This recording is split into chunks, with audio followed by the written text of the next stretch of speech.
And by the way, we're almost a year and a half into the Trump presidency. Many on the left, this is now serious. They are totally, completely, utterly psychotic and unhinged. Now, remember, this wasn't supposed to happen. Donald Trump was never supposed to be elected by you, the people. In fact, when he was inaugurated in January of last year, remember many on the left, many Democrats melting down, lashing out with threats of violence directed at President Trump and the White House himself? Let's bring you down memory lane. Yes, I'm angry. Yes, I am outraged. Yes, I have thought an awful lot about blowing up the White House. When was the last time an actor assassinated a president?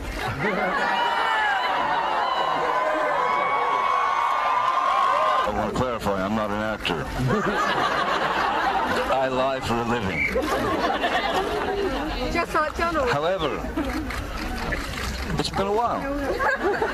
And maybe it's time. Now just imagine for a second, this was said about Obama in the early months of him becoming president. And let's not forget about Kathy Griffin's bloody severed Trump head photo shoot, Robert De Niro fantasizing about punching the president in the face and telling him to F off every other day. Here is why, let me explain why this is all happening. The left, not only, they never expected Donald Trump to win. They never thought he'd be this successful. He is a threat to everything wrong about them. His success is the left's worst nightmare. In other words, they need Donald Trump to fail if the Democrats ever want to regain power. Well, that one's their power they're hoping for. They have to pray for failure. That means you fail. That means America fails. That means the forgotten men and women will continue to be forgotten. You know, Bill Maher, probably the only honest one, he's hoping for a recession. Really? Doesn't affect him. Now, here we are, 1.5 years into the presidency of Donald Trump. What do we see? In 500 days, the economy's booming. Record unemployment rates in 14 states. We have more jobs than people on unemployment. We have literally the lowest unemployment ever recorded for African Americans, Hispanic Americans, women in the workplace. We have the highest GDP growth in over a decade. We have the lowest tax cuts, the biggest tax cut we've ever had. We've had a demolishing of burdensome regulations. We had successful negotiations so far that are ongoing with North Korea. ISIS is defeated and on the run.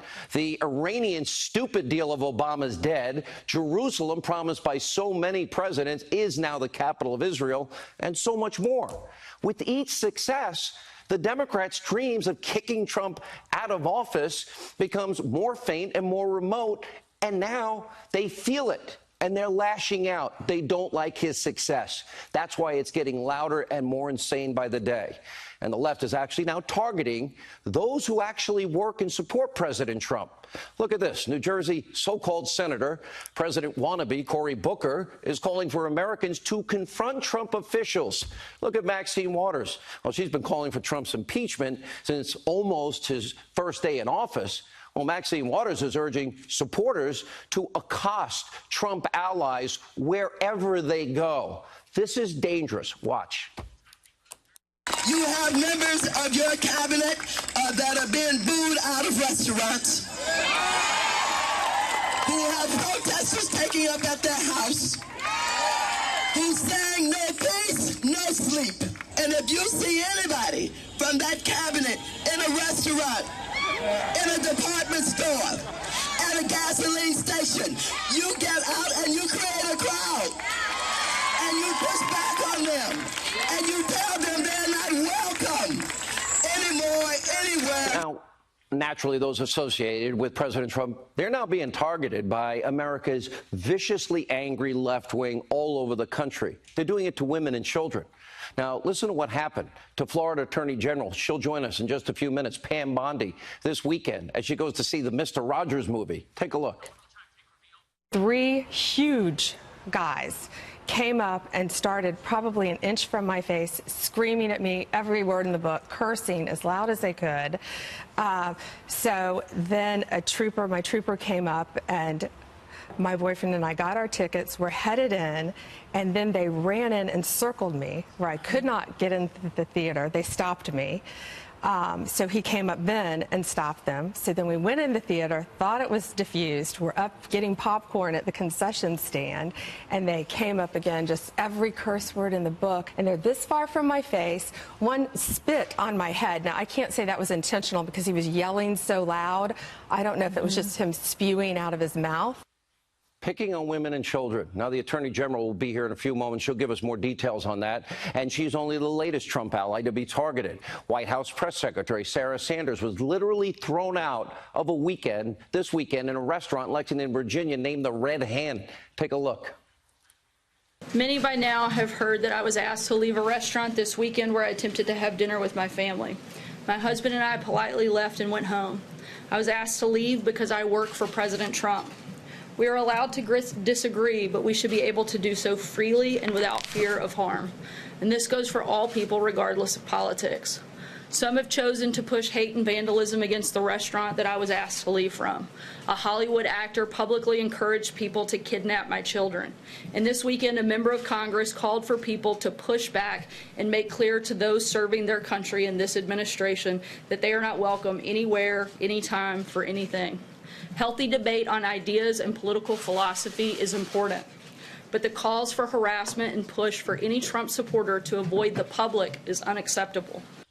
Again, threatening women and children. What is wrong with you people on the left? And according to Sanders' father, former Arkansas Governor Mike Huckabee, the harassment did not end there. Listen to what he says.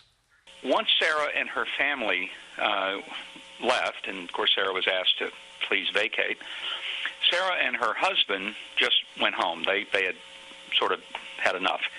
But the rest of her family went across the street to a different restaurant. The owner of the Red Hen, because nobody's told this, then followed them across the street, called people, and organized a protest, yelling and screaming at them from outside the other restaurant and creating this scene. Now, following this incident, the president tweeted out, quote, "The Red Hen restaurant should focus more on cleaning its filthy canopies, doors, and windows, badly needs a paint job, rather than refusing to serve a fine person like Sarah Huckabee Sanders. I always had a rule. If a restaurant is dirty on the outside, it's dirty on the inside." But what is dirty here is dirty political discrimination from the Red Hen, coming just a few days after our DHS Secretary, Kirstjen Nielsen, Secretary Nielsen, run out of a ADC restaurant by a group of other angry left-wing protesters. This is getting out of control. Take a look. Secretary Nielsen, how dare you spend your evening here eating dinner as you're complicit in the separation and deportation of over 10,000 children separated from their parents. Homeland Security Secretary Kirstjen Nielsen is in a Mexican restaurant of all places. The gold. Shame on you! Shame! Shame! Shame! Shame! Shame! Shame! Shame! Shame! Shame! Fascist pig! And it gets worse. On Friday morning, more protesters surrounded Secretary Nielsen's home, blasting audio recordings of crying children. And as it turns out, no one associated with Donald Trump is now safe from what is now a mob mentality of the left. Not even children are safe, as you just saw with Sarah Huckabee. Last week, we first reported the president's 12-year-old son, the target of a vile attack, just like Secretary Nielsen, on Twitter from Peter Fonda. Yeah, Hanoi Jane's brother. And she tweeted in part, quote, "We should rip Barron Trump from his mother's arms, put him in a cage with pedophiles, and see if the mother will stand up against the giant blob that she's married to." Now, President Trump's 4-year-old granddaughter was also threatened on Twitter by a Canadian writer. Now, both these people, okay, they apologize for these horrific threats. Where are the arrests? You know what? You're not allowed to threaten the first family. What about Madonna? You're thinking an awful lot about blowing up the White House? Secret Service ever talked to her? Where's the compassion of the left? I thought the Democratic Party had a monopoly on love and peace and compassion. Apparently not. Now, of course, you wouldn't know the extent of this vitriol if you only watched the mainstream media. Check this out. In fact, according to a report, Newsbusters, your establishment, corrupt, destroy Trump media in America totally ignored the story about Trump's 4-year-old granddaughter. And while the left's anti-Trump rage is spinning out of control, well, some in the media, as sick as they are actually adding fuel to the fire. They can't control themselves. They've all lost it. Take a look. The problem that Sarah Sanders had over the weekend, which is a absolutely legitimate problem, but who cares? Should someone who lies constantly and enables the president's lies be openly welcomed in society wherever they please? Should they face any kind of social or societal pressure? I'm increasingly weighing towards yes. Is it okay that these people can't go to restaurants and get heckled? I think that that's speaking truth to power, literally. Let's be honest. To me, that's what America's about. People in power, speaking to them, sharing your views. Look, you make choices in life. You make choices in life. And there is a cost to being an accomplice to this cruel, deceitful administration. Let's just take a step back and remember all this hatred coming from the left was initially spurred over reports that children were being forcibly separated from their parents after attempting to cross the U.S.-Mexico border illegally. And it was Donald Trump last week. He never made that law. That law was passed by Congress, signed into law by another president. But he did sign an executive order halting any separation of families until Congress can step up, do their job, and change the law as they should have done a long time ago. But that didn't stop many of these crazies on the left from demonizing Donald Trump. Many cheered, for example, this Time magazine cover. You see that? There's the big, bad, horrible president and a little girl who's crying because that little girl, according to Time magazine, had been separated from her mother and father. Well, the only problem is the girl was never separated from her mother or father, ever. The magazine cover, like so much in the news today, is a lie. And Time, believe it or not, is standing by their cover for sale now at a bookstore near you. And then the media wonders why the American people call them fake news, why they chant CNN sucks. You wonder why Americans don't trust you? Now, the truth is, so many in the left-wing media, they're not fair. They're not balanced journalists, as they claim to be. Instead, they are shills. They're an extension of the Democratic Party, and that's plain and simple. And the agenda for the Democratic Party, by the way, if they get elected, is pretty simple. It's not a shock here. It doesn't matter whether the Democrats running from California, West Virginia, they're all working toward the same thing. What do? We're going to impeach Donald Trump, but we're not going to tell you. Please, Maxine, just stop saying it. We're going to do it. Just don't say it. And then, of course, they want to keep Obamacare and open borders.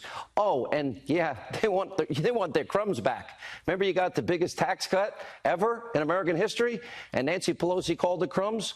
They want the crumbs back so they can spend your money. Now, that's why what we're now heading into, and we're going to have a lot of coverage on this, this is the most important midterm election in modern